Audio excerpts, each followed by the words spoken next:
Next gen astro நேயர்கள் அனைவருக்கும் ஜோதிடர் ஜெய தமிழ் செல்வனின் அன்பு வணக்கங்கள்.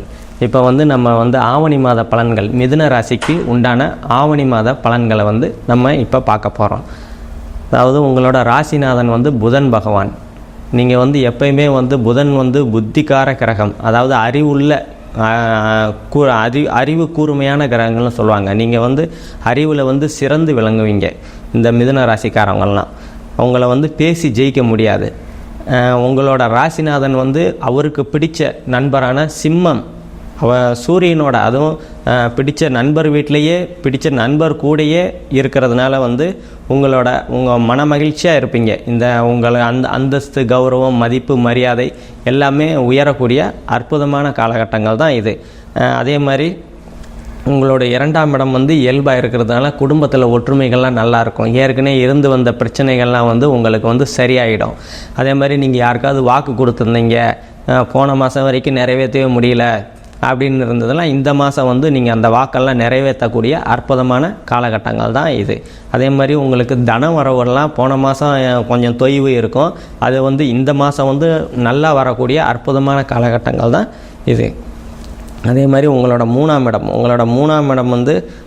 சூரியன், புதன், சுக்கிரன், இந்த 3 சுபகிரகங்கள் இருக்கிறாரு. அதே மாதிரி செவ்வாயோட பார்வையும் சனியோட பார்வையும் வாங்கியிருக்கிறாங்க. அந்த 3ஆம் இடத்துலனா 3ஆம் இடம் தைரியம், வீரியம், வெற்றி, விஜயஸ்தானம்னு சொல்லுவாங்க. இதனால உங்களோட கொஞ்சம் முயற்சிக்கு அப்புறம் உங்களுக்கு வெற்றி கிடைக்கக்கூடிய அற்புதமான காலகட்டங்கள் தான் இது. ஏதாவது தேர்வு, அதாவது அரசாங்க தேர்வு எழுதியிருந்தீங்க அப்படின்னா உங்களுக்கு கொஞ்சம், அதாவது ஜஸ்ட்டில் வெற்றி உங்களுக்கு கிடைக்கும். அதாவது பாஸு 40 மார்க்கு பாஸுனா ஒரு 45 மார்க்கு தான். நீங்கள் ரொம்ப எதிர்பார்க்க ஒரு 100 மார்க்குக்குனா 75, 80 அந்த மாதிரி கொஞ்சம் இந்த கஷ்டமாக, அதாவது கொஞ்சம் சிரமப்பட்டு தான் நீங்கள் முன்னேறக்கூடிய காலகட்டங்கள் இது. அதே மாதிரி உங்களோட 4ஆம் பாவத்தில் கேது பகவான் இருக்கிறார். கேது பகவான் குருவோட பார்வையை வாங்கியிருக்கிறதுனால சிறப்பு தான். ஏன்னா 4ஆம் பாகம் தாய், வீடு, வாகனம், கல்வின்னு சொல்லுவாங்க. தாயினால் அனுகூலங்கள், ஆதாயங்கள் அதெல்லாம் கிடைக்கக்கூடிய அற்புதமான காலகட்டங்கள் தான் இது. அதே மாதிரி உங்கள் வீடு வாங்கணும், வாகனம் வாங்கணும் அப்படின்னா இந்த காலகட்டங்கள் உங்களுக்கு உகந்த காலகட்டங்கள் தான் இது. அதே மாதிரி உங்கள் 4ஆம் இடம் தாய் மாமனையும் குறிக்கும். தாய் மாமனால் அனுகூலங்கள், ஆதாயங்கள்லாம் உங்களுக்கு இந்த காலகட்டத்தில் கிடைக்கக்கூடிய அற்புதமான காலகட்டங்கள் தான் இது. அதே மாதிரி உங்களோட 5ஆம் பாவம் இயல்பாக இருக்குதுன்னா அந்த 5ஆம் பாவத்துக்கு உண்டான வேலையை செய்யக்கூடிய நிலையில் இருக்குதுன்னு அர்த்தம்.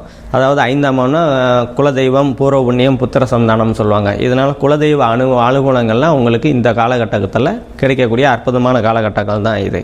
அதே மாதிரி குழந்தைகளால் உங்களுக்கு கௌரவம், அந்தஸ்து, மரியாதையெல்லாம் உங்களுக்கு குழந்தைகளால் கிடைக்கும். நீங்கள் குழந்தைகளை புரிஞ்சு நடந்துப்பீங்க. அதே மாதிரி குழந்தைகளும் உங்களை புரிஞ்சு நடந்துக்கக்கூடிய அற்புதமான காலகட்டங்கள் தான் இது.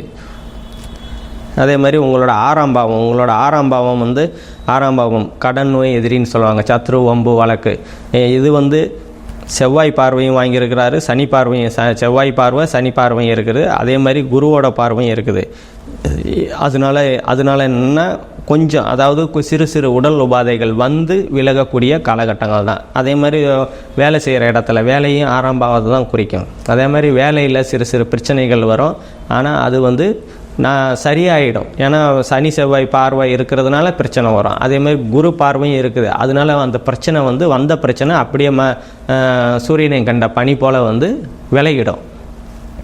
அதே மாதிரி உங்களோட 7ஆம் பாவமும் இயல்பாக இருக்கிறதுனா கணவன் மனைவிக்கு இடையே ஒற்றுமைகள்லாம் அதிகரிக்கக்கூடிய அற்புதமான காலகட்டங்கள் தான் இது. அதே மாதிரி கூட்டு தொழில் பண்ணுறவங்கெல்லாம் நல்லாவே, அதாவது ஏதாவது கூட்டு தொழில் பண்ணணும் அப்படின்னு நினச்சிக்கிட்டு இருக்கிற மிதுன ராசிக்காரங்களாம் இந்த காலகட்டங்களில் நீங்கள் பண்ணுறதுக்கு உகந்த காலகட்டங்கள் தான் இது. உங்களோட 8ஆம் பாவத்துக்கு குருவோட தொடர்பு, அதாவது குரு 9ஆம் பார்வையாக பார்க்குறாரு. அதனால் திடீர் பண வரவு வரக்கூடிய அற்புதமான காலகட்டங்கள் தான். அதே மாதிரி பணம் வரும். ஸோ அது வந்து செலவு, அதாவது சுப செலவாக தான் ஆகும். திடீர் பணம் வரவு வந்தாலும் அது வந்து வீண் செலவு ஆகாது. ஒரு சுப செலவுக்கு நீங்கள் வந்து பயன்படுத்திக்கக்கூடிய அற்புதமான காலகட்டங்கள் தான் இது. அதே மாதிரி உங்களோட 9ஆம் பாவம், உங்களோட 9ஆம் பாவத்தில் சனி பகவான் சஞ்சரிக்கிறதுனால உங்களோட தந்தை மேலே கொஞ்சம் கவனம் செலுத்துறது நல்லது. தந்தைக்கு சிறு சிறு உடல் உபாதைகள் வரக்கூடிய காலகட்டங்கள் தான். அது பெருசாக ஒன்றும் பிரச்சனை இல்லை. அதை வந்து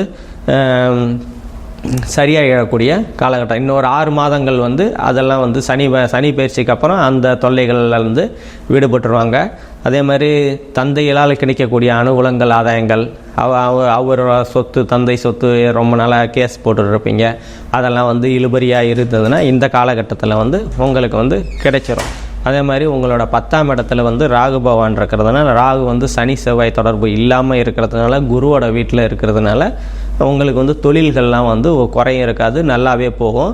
ஏற்கனவே வந்து ஒரு 1.5 வருஷமாகவே கொஞ்சம் தொய்வடைஞ்சு இருக்குது. அது வந்து இப்போ வந்து சரியாயிடும். அதே மாதிரி உங்களோட 11ஆம் பாவம், உங்களோட 11ஆம் பாவத்துக்கு சனியோட 3ஆம் பார்வை இருக்கிறதுனால உங்கள் லாபஸ்தானங்கள் வந்து, லாபஸ்தானம் மூத்த சகோதரன் சொல்லுவாங்க. அதனால் உங்களோட மூத்த சகோதரன்லாம் கொஞ்சம் பார்த்து, கொஞ்சம் சண்டை சச்சரவுகள்லாம் கொஞ்சம் இருக்கும். நீங்கள் கொஞ்சம் அனுசரித்து போகிறது இந்த காலகட்டத்தில் நல்லது. அதே மாதிரி உங்களோட 12ஆம் பாவத்தில் செவ்வாய் குருமங்கல யோகத்தில் இருக்கிறாரு. இதனால் 12ஆம் இட சுப பலன்கள். நீங்கள் ஏதாவது வெளிநாடு போகணும் அப்படின்னு நினச்சிக்கிட்டீங்கன்னா இந்த காலகட்டங்கள் வந்து உங்களுக்கு நல்லாவே இருக்கும். அதே மாதிரி ஆன்மீக சுற்றுலா போகணும் அப்படின்னு பெரியவங்க நினச்சிட்டு இருந்தீங்கன்னா அதெல்லாம் வந்து இந்த காலகட்டத்தில் நீங்கள் போய் வரக்கூடிய அற்புதமான காலகட்டங்கள் தான். நம்ம இப்போ பார்த்தது எல்லாமே பொது பலன்கள் தான். உங்களுக்கு வந்து துல்லியமான பலன்கள் வேணும்னா கீழே என்னோடய வாட்ஸ்அப் நம்பர் இருக்கும், அதை கான்டாக்ட் பண்ணிவிட்டு உங்களுக்கு துல்லியமான பலன்களை பெற்று வாழ்க்கையில் உயருங்க. நன்றி, வணக்கம்.